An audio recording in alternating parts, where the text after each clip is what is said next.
These campaigns have had minimal impact on recycling rates, and plastics pollution is worse than ever.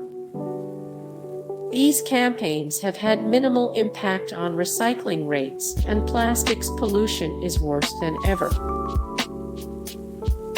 In the decades since the famous ad, KAB has launched new campaigns and initiatives across the country. In the decades since the famous ad, KAB has launched new campaigns and initiatives across the country.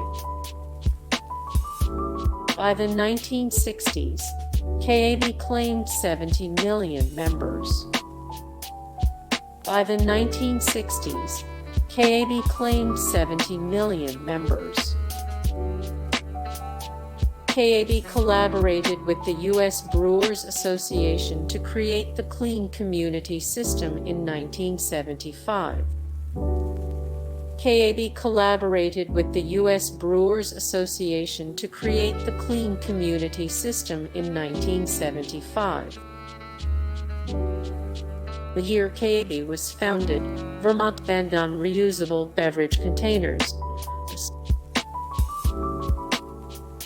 Keep America Beautiful was founded in 1953 by the packaging and beverage industry. Hey guys, thank you so much for the support and likes and comments down below, and also thank you so much for watching, and I look forward to see you in the next video. Then take care, bye.